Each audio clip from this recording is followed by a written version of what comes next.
All right, you're supposed to say good morning. Let's begin. Beautiful daf today. Today's daf is Chav Hey.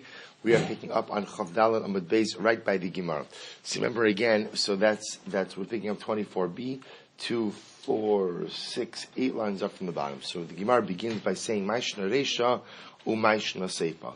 So remember again, the Mishnah that we read yesterday began with discussing the idea that a person must distance a goren, a greenery, an established greenery, goren kavua, from the city 50 amos. And then the Seifa of the Mishnah ended off by saying that a person must go ahead and distance a greenery far enough that it does not do damage. So it asks the Gemara, why in the Reisha does it say 50 amos, and the Seifa it says only enough to distance from doing damage? So it says the Gemara, Amar Abaye Seifanas on the goren sheino kavua. So ultimately Abaye says it's about two different types of greeneries. The Reisha is talking about what we call a goren kavua, an established greenery. That's a 50 amos setback. And versus the Seifa, the end of the Mishnah is talking about a non-established greenery, which there, again, because it's not established, so the standard we use is that it has to be far enough away in order not to do damage. So the Gemara says, Hechi dami goren kavua. What's the definition of an established greenery? So the Gemara says, Hechi dami goren sheina kavua. What's the definition of a non-established greenery? Any greenery where you don't go ahead and move the grain around with a shovel, that is called a temporary greenery. The idea is that you don't have so much wheat that you need to use a shovel. That's called a temporary greenery. Fine. Says Ravashi Amar, Matam Kamar. Ravashi says, no, the Reisha and the Seifa rather are connected. And this is what's called the Matam, which is that the Reisha is espousing a principle, and the Seifa is defining that principle. My taima marchikin goren kavua mena'ir chamishim amo. So what the Gemara is saying is like this: the Reisha of the Mishnah teaches me that I have to distance a granary 50 amos from the city, but yet again, then the Seifa comes along and says, "Why is that my taima?" To which the Gemara says, "Kidei shelo yazik," in order ultimately again that the grain, really what we're concerned about is the flying chaff. The flying chaff should not damage any kind of vegetation or should not pollute the city. So may say the Gemara is the kasha marchikin goren kavua mena'ir chamishim amo. So we have to distance unestablished greenery from the city 50 amos. Ukeshem shemarchikin mena'ir chamishim amo. The same way that we have to distance it from the city 50 amos. Kach marchikin midaluav umikishuav umitiosav. So too you have to distance it.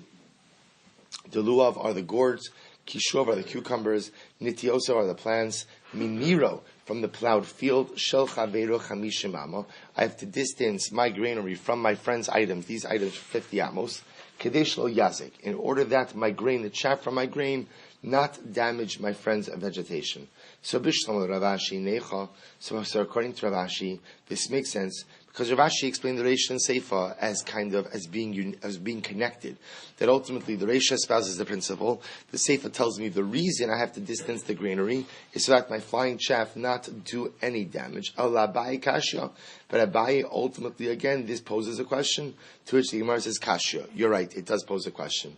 So the Gemara says bishlama mimikushala midaluav da'azu afka va'asibli bay umatzile. So I understand why there has to be a setback between the field, between the granary and my gourds, my cucumbers, because also the afka, literally the dirt, which in this case means the chaff, could blow from my granary and could go ahead and attach itself literally to the heart of these items, umatzile, and cause it to wither.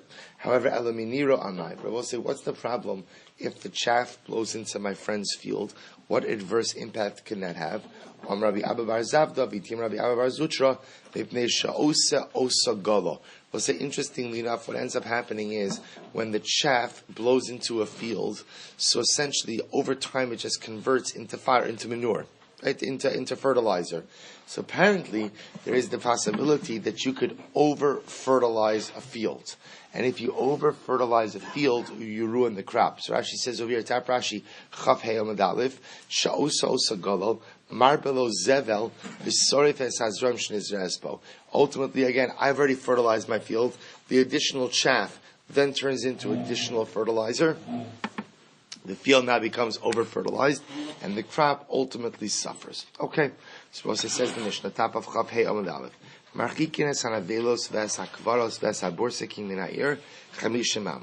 distance ultimately animal carcasses. Kvaros are graves. Borsiki is a tannery. Min ha'ir from the city. 50 amas. Now it says Rashi, what's the reason for all of these things? Nevelos kvaros mishum reach ra. Because we'll say all of these things have the ability to go ahead and give off a bad odor. So animal carcasses, graves, we'll also remember these days before refrigeration, so the corpse itself, depending on when burial is taking place, could have a bad odor. Borsiki is a tannery, which has a bad odor. So all of these things require a 50 amma setback in order to prevent the odor from wafting into the city. Ein osin borsiki ela mizrach. Furthermore, one should only make a borsiki, a tannery, in the east of the city. Rashi says over here, El Mizrach Ha'ir, She'ein Haruach Mizrach is Kasha, because the easterly wind is a very soft wind. He says, Ela Imkein Bala Pranos Aval Kidarka, Hichama Uminasheves Benachos. Because since the easterly wind is a soft wind, so therefore there's no concern that the odor of the tannery is going to be carried far away. Rabbi Kiva Omer L'chol Ruachu Oseh, Chutz mi ma'arava umarchik chamishimam. Rabbi Akiva says you can make a tannery in any direction you want, except for west. And furthermore, you distance it 50 amas from the city. We're going to say we'll define that in the Gemara just a little bit. And once we've seen this before, you have to distance Mishra as a flax pool. You have to distance a flax pool from vegetation. You have to distance the leeks from the onions. And so too again and you have to distance the mustard plant from the bees. And again I will say all of these cases. Rabbi Yossi matir b'chardal. Rabbi Yossi argues in this case of chardal, in this case of mustard. Again, we discussed this extensively. Rabbi Yossi holds. Again, I will say essentially what the Mishnah is saying is the following: that al hamazik laharchik. The Mishnah seems to be saying that at the end of the day, the obligation to distance oneself is on the damager. The damager must distance himself from the damaged party. We saw this. We had this discussion extensively a few days ago. Whereas Rabbi Yossi holds no al hanizak laharchik. Ultimately, again, it's upon the damaged party to distance himself to avoid from being damaged any further. So Rabbi Yossi therefore holds that in the case of the chardal and the dvorim, both of them are mazikim. Both of them are damagers, right? Remember we spoke about this before. The bees are damagers ultimately because they eat the mustard leaves. The mustard is a damager. Why? Because again, the spiciness of the mustard causes the bees to go back and consume their own honey. Therefore, Rabbi Yossi says that ultimately, again, when it comes to the plants, mustard plant and the honey, both of them have the obligation to distance themselves from danger. So from damage, I should say. So let's remember again, let's go back for a moment to the Mishnah. So the Mishnah taught me about a borsiki, about a tannery. So the Tanakhama, the first of in the Mishnah said that you can only put a borsiki, you can only put a tannery in the east of the city. Rabbi Akiva said you could put it in any direction you want except for the west. Umarchik chamishim amma, and you distance it 50 amas. Ask the Gemara, Bailahu. Rabbi Akiva hechi kamer. What is Rabbi Akiva saying? L'chol ruachu oseh v'somech chutz mi ma'arava demarchik nun amma va'oseh.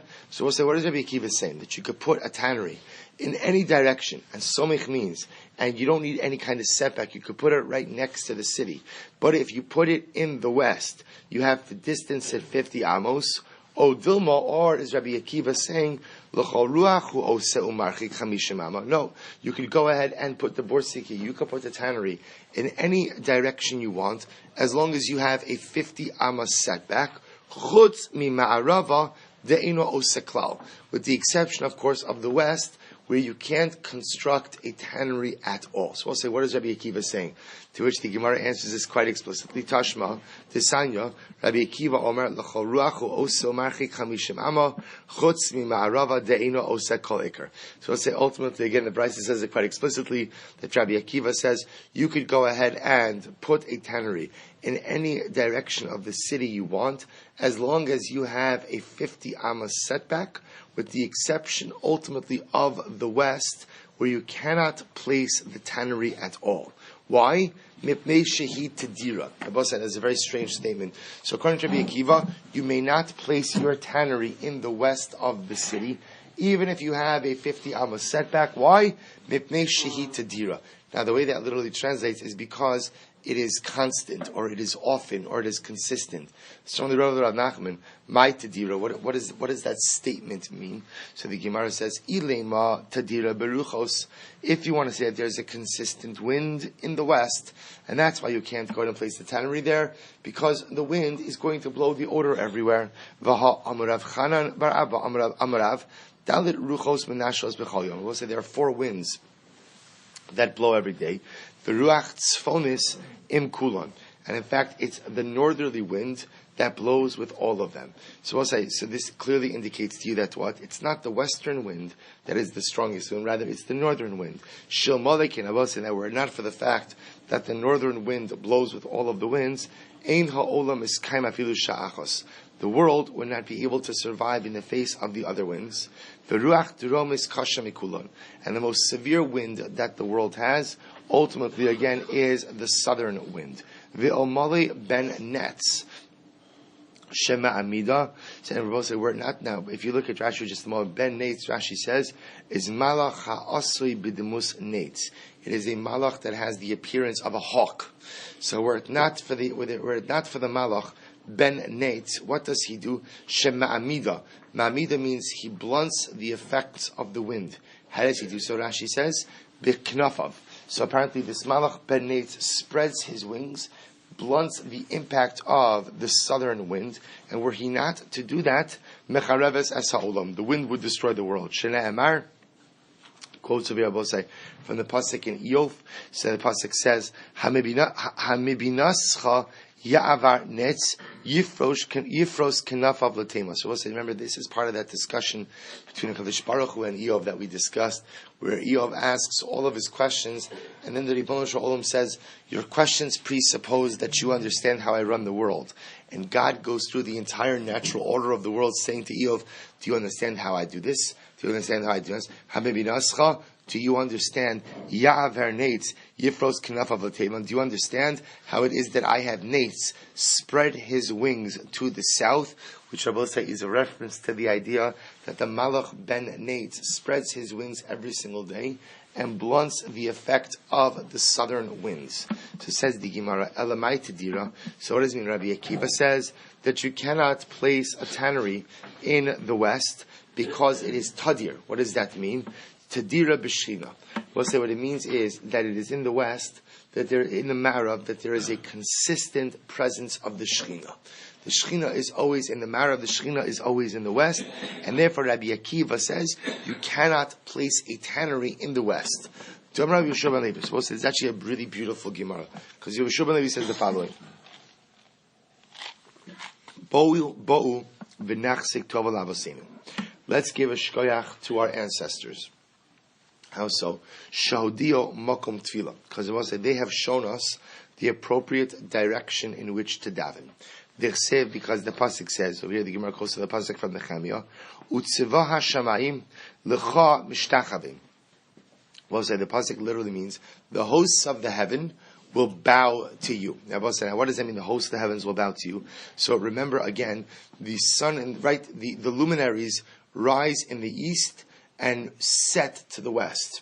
So the Gemara understands, I will say, this metaphor of bowing as the act of ultimately beginning standing erect, which is in the east, and they slowly bow towards HaKadosh Baruch Hu, which is a reference to the setting to the west, which indicates to us what?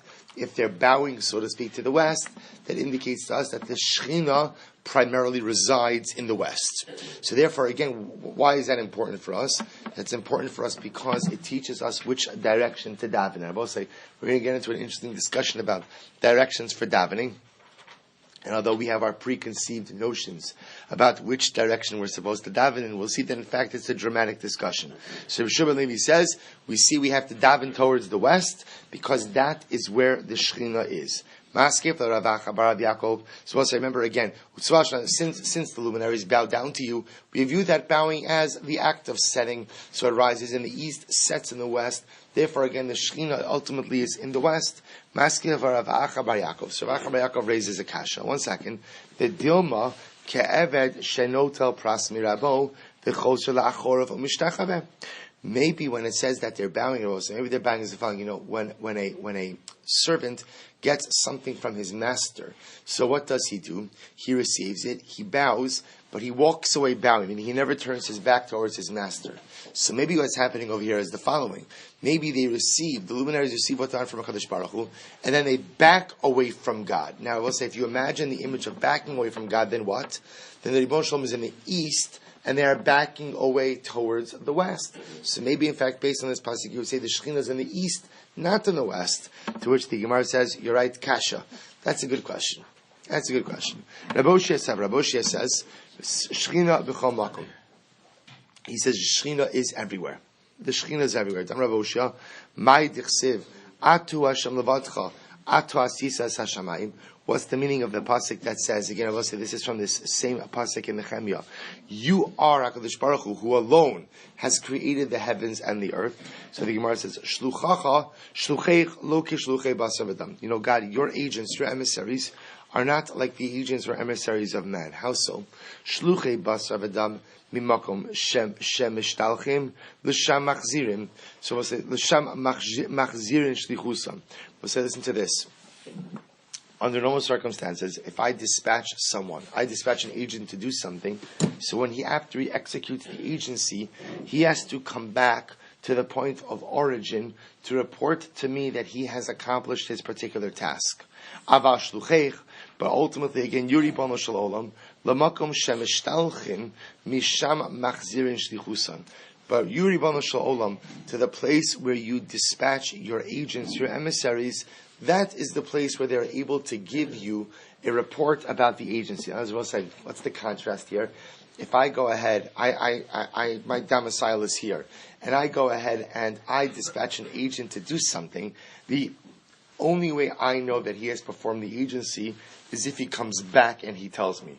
By the Ribbon Shalom, the pasuk says, he sends his agents, he sends his emissaries, and the Ribbon Shalom knows about the fulfillment of their agency in the place where the agency occurred. Meaning the agent need not come back to the quote-unquote point of origin of the agency to report on the status of the agency, which is another way of saying that the Ribono Shel Olam is everywhere. He goes on, Shene'emar, Hatishlach Birakim V'yelchu, quotes over here the pasuk from Eov, Hatishalach, Birakim V'yelechu, V'yomru L'cha Hinenu. Literally, you go ahead and you send the emissaries, and they go, and they go, V'yomru L'cha Hinenu, and they say to you, we are here. So interestingly enough, it doesn't say Yavo v'yomru lo ne'amar. It doesn't say that after you dispatch them, they come back and they tell you that they fulfilled their agency. Ella vayelchu vayomru. They go, they do their agency, and they tell you that they have fulfilled your agency, which indicates that Ribono Shel Olam, you are where they are. Melamed, shashchina b'chol makom. It teaches us ultimately again that the Shekhinah is everywhere. Now both sides. Now the reason why this is important is because in Rabbi Oshia's model it would teach you that what? That you could daven in any direction. Right? Daven in any direction you want because the Shekhinah ultimately is anywhere and everywhere. So that's Rabbi Oshia. Va'af Rabbi Shmuel Silber, Shekhinah b'chol makom. Even Rabbi Shmuel holds that the Shekhinah is everywhere. This time of the Rabbi Shmuel, because in the Yeshiva Rabbi Shmuel they said, how do we know that the Shekhinah is everywhere? Shene'emar, hine hamalach hadov Rabbi Yotzei umalach achar Yotzei likraso acharav. So we'll say, listen to this. Umalach achar Yotzei likraso. So we'll say the pasuk in Zechariah says the following: I'm speaking to one malach, right, who's coming to me with the word of God, and another malach, umalach achar Yotzei likraso, another malach who's also an agent from God, comes from the opposite direction to talk to me. So it says the Gemara, listen to this. It doesn't say that a second malach comes after the first, which Rabbi say, what does it mean if the second malach would come after the first? That would refer to the fact that they're both coming from the same direction. It doesn't say that Ella likraso. Rather, it means that as I'm talking to one malach who's giving me the word of God, another malach comes opposite that first malach also with the word of God. So we'll say, what does that indicate to us? Malachim who are coming on behalf of the Ribono Shel Olam are coming in what? Are coming in all different directions. So what does that show you? That shows you Melamed Sheshchina b'chol makom. that shows you that ultimately, again, what? The Shekhinah is in every direction. Ba'af Rav Sheshes Savar Shekhinah B'chal Makom. And Rav Sheshes also holds that the Shekhinah comes from every direction. Da'amli Rav Sheshes L'shamei.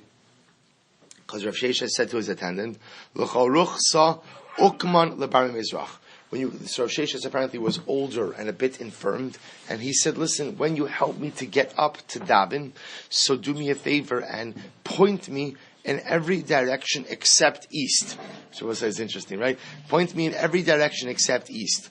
Why should I not daven to the east? And it's not because that the east does not have the Shekhinah. Rather, Ela Mishum Timoru Bamini. Because it will say that's where the Apikarsim daven. Now, why do the Apikarsim daven ultimately again towards the east? Look at Rashi.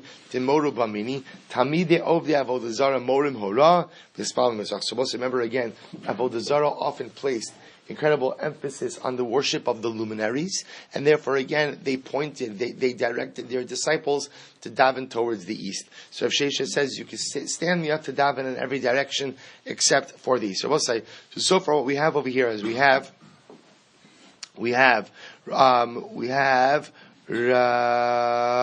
Shmuel Levi, who says ultimately again we should daven ultimately towards the west. We have Rabbi Oshia, Rabbi Shmuel, and Rabbi Sheshes. Rabbi Sheshes who said the Shekhinah is everywhere, and therefore you could daven in any direction you want. Comes along Rabbi Avo. Rabbi Avo Amar Shekhinah b'Marav. The Shekhinah is in the west. Shekhinah is in the west. Dama Rabbi Avo. My Uriah. What is the meaning of the word Uriah? Now, what does Uriah have to do with that? If you look at Rashi, Uriah, if you skip to the middle of that Rashi right after the period, V'li nira shekach korin lemizrach belashon laz, v'haina dika amar avir ka shashchina b'marav upanav lemizrach nimtza mizrach avir. So we'll say apparently in Aramaic they used to call the west Uriah. Now, what's the word Uriah? It's a contraction from Lashon HaKodesh of avir ka, the breath of God. So if you imagine for just a moment, the breath of God is manifest in the west, which means that the Ribono Shel Olam himself, I'm sorry, I read that wrong. It's not the west, it's the east. The east is called Uriah. So if the east is called Uriah, if the breath of God is expressed in the east, that means where is HaKadosh Baruch Hu standing? He's standing in the west. So the fact that we call the east Uriah, Avirka, indicates that the Shekhinah is in the west. I'm Rabbi Yehuda, my dichsiv. I'll say, Rabbi Yehuda says, what's the meaning of the pasuk? Ya'arof kimatar likhi. Let my words rain down like the dew. Zu ruach maravis. This actually refers to the western wind. Sheba me'orfei shel olam. That comes from the back of the world. So also the Gemara is going to talk a little bit about the power of the winds and the way the winds work. So the Gemara goes on, Tizal ketal imrasi, literally let my words flow down like the dew. Zu ruach tzefonis. This ultimately again refers to the northern wind. Shemazeles es hazav. That I will say causes the gold to depreciate. Now, how does it cause the gold to depreciate? Rashi says, because when the northern wind blows, there is drought and famine. Where there's drought and famine, we'll say there's a run on food. Where there's a run on food, there's massive inflation. Where there's massive inflation, currency becomes devalued. Causes gold to become devalued. V'cheinu omer. Similarly, it says, Hazolim zahav mikis. What says Hazolim means that literally, again, the gold becomes so cheap that people spend freely from the coin pouch. Kisi'irim ale desha. So what does this mean? Kisi'irim means the winds. Ale desha come upon the vegetation. Zuruach mizrachis. This refers to the eastern wind. Shemisaeres eskal ha'ulam kiseir. Literally, it causes upheaval in the world like a seir. Rashi says like a shade, like a demon.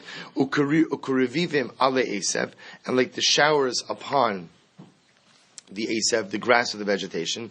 So we'll say this refers to the southern wind. Shimala revivim. This causes the rain to flow, or to fall, Umigadeles asafim, and causes the vegetation to grow.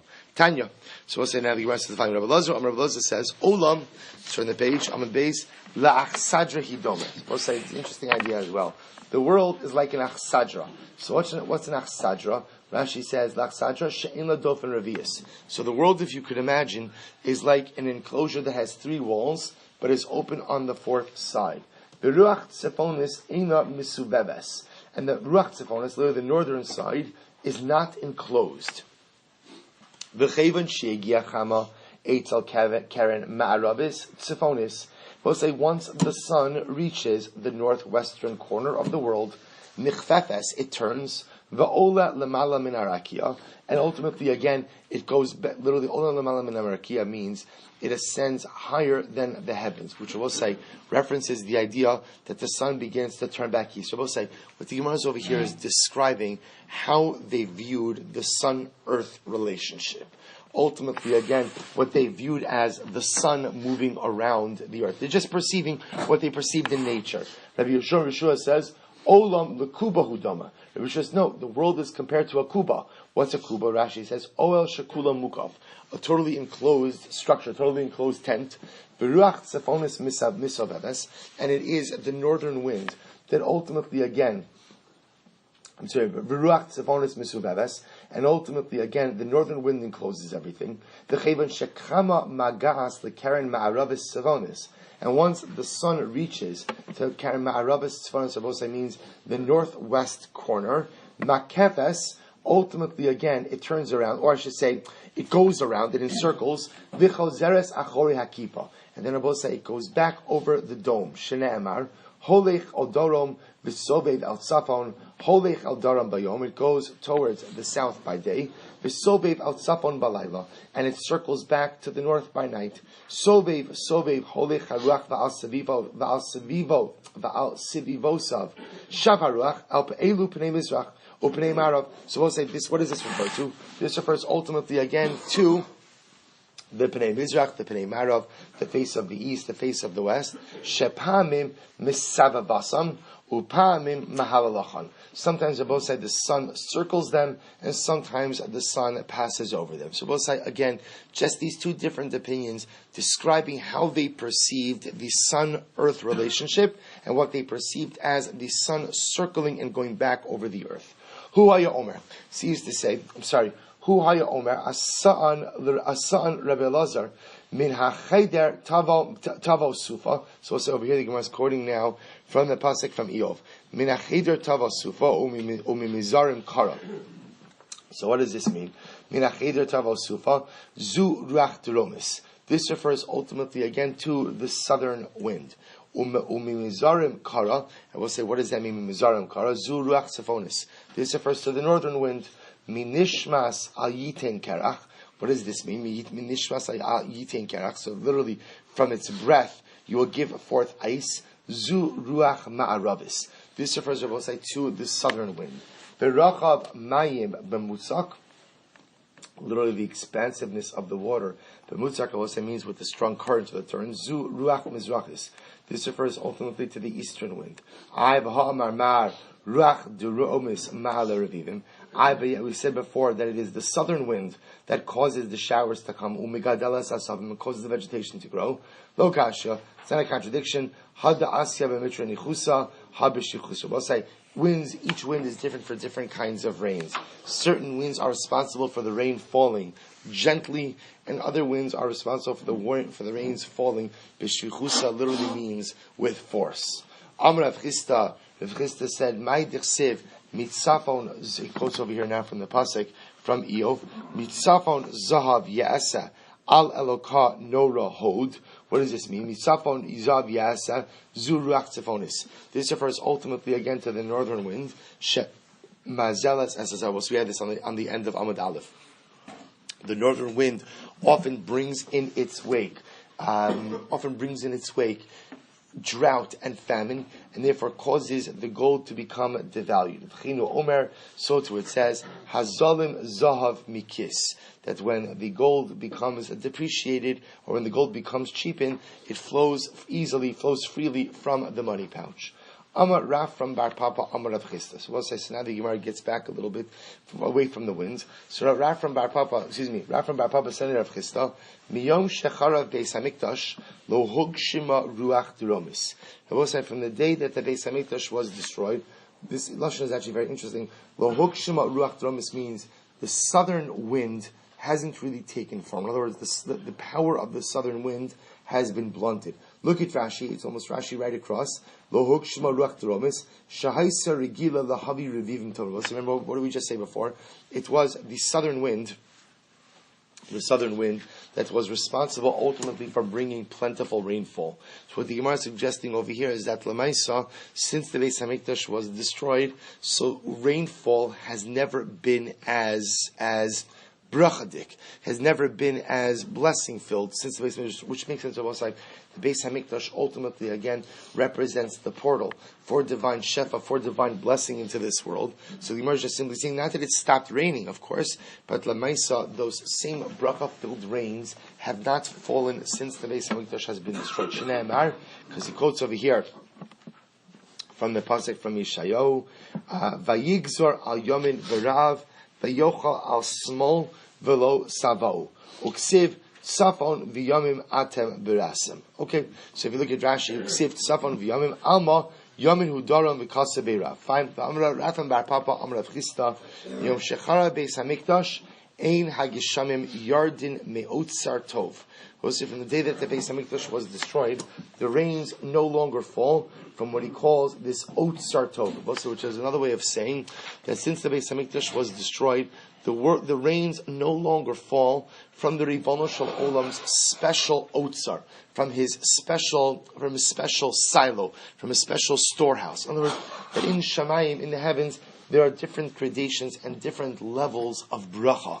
So since the Beis Hamikdash was destroyed, the rains do not fall from the Otzar Tov. Shneimar, Yiftach Hashem lecha es Otzaro hatov. The Rebbe Shalom will open up for you his good Otzar, which indicates to us that in Shamayim there is a superior quality Otzar and an inferior quality Otzar. So since the time that the Beis Hamikdash was destroyed, the Rebbe Shalom does not give us rain from the superior Otzar. Bizman sheYisrael osir ritzono shel makom, v'Yisrael shruin alad masam, kishamim yardin me'otzar tov. When, or we'll say, in a time when Klal Yisrael does the Ratzon Habore, and ultimately again resides on its land, so in Eretz Yisrael, so the rains fall down, or the rains fall from the Otzar Tov, from the good silo, from the silo of special bracha b'Kadosh Baruch Hu. But Bizman she'en Yisrael osir shruin alad masam, but we'll say when we are not living in Eretz Yisrael, and I'm sorry, Aval, okay, I'm sorry. But when we are not in Eretz Yisrael, ultimately, again, the rains do not fall down from the Otzar Tov, from the silo of pure divine blessings. So I'll say, you see this idea, by the way, it also indicates to you the need to go ahead and daven for the Beis Hamikdash. You know, sometimes it's difficult for us to yearn for something for which we have no frame of reference. What the Gemara is trying to sensitize us to is, the absence of the Beis Hamikdash, I will say, is not just, okay, it would be nice to have, who wouldn't like a Beis Hamikdash? It would be nice, right? It would be nice, it would be wonderful to have it. See, we have to understand that in the absence of the Beis Hamikdash, there's an incredible element of bracha, blessing, that is missing in this world. And only with the arrival of the Beis Hamikdash does that blessing come back. That's what we daven for. We don't daven for a structure. We daven for the Beis Hamikdash is the portal of pure divine blessing from the Elyonim to the Tachtonim, from the celestial sphere to this world. That's what we daven for. That's what we pine for. That's what we yearn for. The rain's not the same. The bracha is not the same. Nothing is the same without the Beis Hamikdash. So the Gemara goes weiter. I'm going to be Yitzchak. Harotze shiyakim. Well, that's a very beautiful Gemara. If someone wants to become wise, so yadrim, you should daven towards the south. Vishayashir, if you want to become rich, yatspin, you should daven towards the north. We'll say, how do I remember which direction to daven in?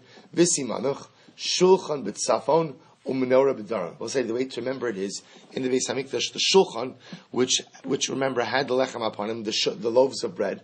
So that bread is a reference to parnasa. That bread is a reference to material wealth. So that was in the north. So if you want to become wealthy, you should daven to the north. The menorah, which is light symbolizes Torah, was in the south. So if you want to go ahead and you want to become rich, daven to the north. You want to become wise, you want to become a Talmid Chacham, daven towards the south. So we'll say, so again, Rabbi Yeshua ben Levi, Rabbi Yeshua says, the Olam Yadrim. No, you should just daven to the south, towards the menorah. Why? Shemito shemischakim misasher. Because I will say, if you're wise, you'll become rich. Well, that doesn't always seem to play out in life. But again, the Gemara just says, the more wisdom you have, the better your statistical probability of finding a way to become wealthy. Shene Emar, so the Gemara, I'm sorry. Shene Emar, Orech Yomim Bimina, Bismola, Osher V'Kavod. Because the pasuk says, Orech Yomim Bimina, ultimately again, Arichos Yamim. If you look at Rashi, he says over here, no Rashi yet. Orech Yamim B'Yamina, longevity of days comes in the right. Bismola Osher V'Kavod. Ultimately, on your left, you have Osher V'Kavod. So, the Gemara understands that the Orech Yomim B'Yamina is a reference to Torah. Once a person has Torah, then ultimately, again, Osher V'Kavod will come. So, this is an incredible idea. First of all, just as an aside, what's this idea? If you want to dive in this direction, you have wisdom, dive in this direction, you want to have wealth. What the Gemara is teaching us is something very interesting, which is that in life, a person does have to ask themselves, what do you want? Meaning, if you imagine, again, life being the pyramid, so a person has to decide, what's on the top of that pyramid? At the end of the day, what is most important to me? And there is only one thing of primary importance. That's the Gemara saying. In life, you choose a direction. Some people choose the direction that the most important thing is money. Now again, that doesn't mean money to the exclusion of spirituality. It's just that that's my number one priority, to make money. Or is my number one priority ultimately to go ahead and further my ruchnius and face the menorah? Listen, I want to be clear on something very interesting. If you'll notice, by the way, the Gemara does not cast aspersions on the person who davens to the north, on the person who davens to the shulchan, as long as the acquisition of the desire to acquire that wealth is for some higher purpose. If the desire to acquire wealth is just for wealth's sake, for self-aggrandizement, for the ego, that's exceptionally problematic. If the acquisition of wealth is to be able ultimately to do wonderful things, then Chazal had no problem with you davening towards the shulchan in order to acquire wealth. It's an incredible yisod. So the Gemara goes right to Vaha. Rabbi Yeshua ben Levi Omer. Rabbi Yeshua ben Levi said, Shechina b'Marov. But Rabbi Yeshua ben Levi said that the Shechina is in the west. Rabbi say, here's the Shaila. If the Shechina is in the west, and now you're telling me that's what? That if I want to become wealthy, I should daven towards the south. And if I want to become a Talmid Chacham, I should daven ultimately, I'm sorry, I said that wrong. I should daven towards the north, right? But if I want to become a Talmid Chacham, I should daven towards the south. But yet you told me the Shechina is in the west. So what am I supposed to do? To which the Gemara says, Demitzadei atzduye. You know what you should do? Rashi says, Demitzadei atzduye ma'at mitzad daram. You know what you should do? I will say, choose a direction in which you're going to daven, north or south, but always shift your body a little bit towards the west. Which is an incredible metaphor for life. Sometimes in life, it's difficult to settle in a direction. Sometimes in life, you have to be in the north, and you have to be in the south, and you have to be in the west simultaneously. You have to go ahead and push hard for your parnasa, you have to push hard to become a Talmid Chacham, and you have to push hard to find the Shechina, and you need to find a way to contort your body in all different directions. An incredible metaphor for life. Amar le Rabbi Chanina le Ravashi, ki gon asun diasvisu b'tzafon d'Eretz Yisrael. So Rabbi Chanina said to Ravashi, like you guys, reference you guys being the people who live in Bavel, who live to the north of Eretz Yisrael, Bavel is to the north of Eretz Yisrael. So adrume. You should face south when davening. Umenavan the Bavel that's front of Eretz Yisrael. And here's such a fascinating question. And how do you know that Bavel is to the north of Eretz Yisrael? So the Gemara says, Dechsiv mitzafon tiftach hara akol yoshei haaretz. Because the pasuk says, literally from the north, the evil will open up upon the residents of the land. What's the obvious kasha? The Gemara asks, how do you know that Bavel is to the north of Eretz Yisrael? And the Gemara goes ahead and quotes a pasuk from Yirmiyahu. What's the obvious answer? How do you know that Bavel is to the north of Eretz Yisrael? Because you see it. But you see an incredible vart here by a Jew. My MS comes from the Torah. And all of our MS comes from the Torah. Our MS does not come from what the eye sees. Our MS comes from the words of Torah.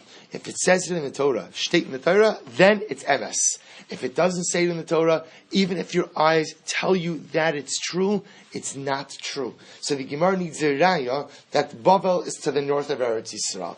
I know that Bava is the north of Eretz Yisrael because the pasuk in Yirmiyah says so. I could see it with my eyes. The eyes could see a lot of things and internalize a lot of information, and that doesn't make it emes, because you understand, whatever you see with your eyes, Rabbi, is processed through your personal filter. And my filter is skewed. My filter is not objective. My filter is informed by my life activities, by my life events. So what you see with your eyes is not pure emes. It's only what you hear from the Torah that is pure emes. What's an incredible yisod. The Gemara goes weiter. Once again, you see these incredible yisodos. Number one, the Jew has to live in multiple directions. I've got to learn to face west to the Shechina, while at the same time finding a way to face north and south for my parnasa, for my ruchnius. I have to learn that ultimate emes only comes from what I am able to absorb from the Torah, and not from simply what I'm able to see. The Gemara goes weiter. So we'll say back to earth a little bit. So now what happens? I have to distance. Remember, the Mishnah told me that I have to distance things that damage from things that can be damaged. So it says the Gemara, Tana, Rabbi Yossi Mati Bechardo. Rabbi Yossi says that Rabbi say there is no obligation upon either party to remove the chardo or to remove the bees. Because remember, the owner of the mustard plant, we learned this extensively. The owner of the mustard plant says to the owner of the bees, until you tell me to distance my mustard, you should move your bees from my mustard. Because again, your bees are coming along to what? And they're eating my mustard seed. So they're eating my mustard plant. So we'll say, remember, it's in the case of the mustard and the bees, Rabbi Yossi says there is no clearly defined mazik, because both of them are a mazik, and ultimately the obligation to remove the damaging source would be upon both of them. Says the Mishnah, so we'll say you have to move a tree. We'll say, by the way, so just going back, we're not going to go over it again, but remember, that machlokes Rabbi Yossi and the Tanakama is a fundamental machlokes about in a situation where damage is occurring, who has the obligation to move. So that's a machlokes in Rabbi Yossi and the Tanakama. Rabbi Yossi, the Tanakama says, al hamazik laharchik. Tanakama says the damaging party, has to remove himself from the damaged party, and Rabbi Yossi says, al hanizak laharchik. It is upon ultimately the damaged party to remove himself from that situation. So that says the Mishnah. You have to move a tree from a bar. In other words, there's a tree setback from a bar, 25 amos. And Rabbi, so we've learned this before. In order that what? In order that the roots of the tree not do damage to the bar. And also, when it comes to a charav is a carob tree. Shikma is a sycamore tree. There is a 50 amma setback from a bar. Bein milamala, bein minatzad. Both say this is true whether, again, the tree is above the bar, whether the tree is, we'll see, below the bar, whether the tree is side by side of the bar. Im habar kadma, we'll say if the pit was there before the tree, so the person planted the tree after the bar was already in existence, kotzeitz v'nosein damim. So we'll say in that case the tree has to be removed, but the owner of the bar is obligated to compensate the owner of the tree. Ve'im ilam kadam, but we'll say if ultimately the tree was there first, then lo yakutz. Then ultimately again the tree need not be removed. Look, the Gemara says, "Im ilan kadam lo yakot." You don't take down the tree. Safek zeh kadam, safek zeh kadam. If we're not sure which came first, the tree, right? The age-old question: which came first, the tree or the bar? Right? The eitz or the bar. So we'll say in that case, lo yakot. There is no obligation to take down the tree. Rabbi Yossi says, "Afapi shabar kodemes leilan." Even though the pit is there before the tree, lo yakot. Ultimately, again, the owner of the tree has no obligation to take down his tree. Why? So we'll say this is the famous sheet of Rabbi Yossi that you've seen quoted over and over again, which essentially says, I have the right to do whatever I want in my chutzner. You have the right to do whatever you want in your chutzner. If it turns out that I adversely end up impacting your property, so listen, as long as I'm operating legally in my chutzner, there's no reason I should have to stop it. So we'll say, this is the fundamental machlokes. We've seen this case quoted so many times. See, I will say, number one, we have the concept that there is a setback. There's a setback from the ilan to the bar. Again, if, depending on who was there first, we'll go ahead and determine what has to be done to remedy the situation. Shita of Rabbi Yossi, everyone is permitted to do whatever they want within their property. Says the Gemara Tana, Bein shabar lamata ve'ilan lamala. Bein shabar lamala ve'ilan lamata. So once remember again, the Mishnah said this obligation of a setback is true whether the bar is above the tree and the tree is below, or whether the bar is whether the bar is below and the tree is above, whether the bar is below and the tree is above. Says the Rabbi Shmuel bar lamata ve'ilan lamala. So I understand the case of where what? The tree is above, meaning is at a heightened elevation and the bar is below it. I understand why that's a problem. Why? Because I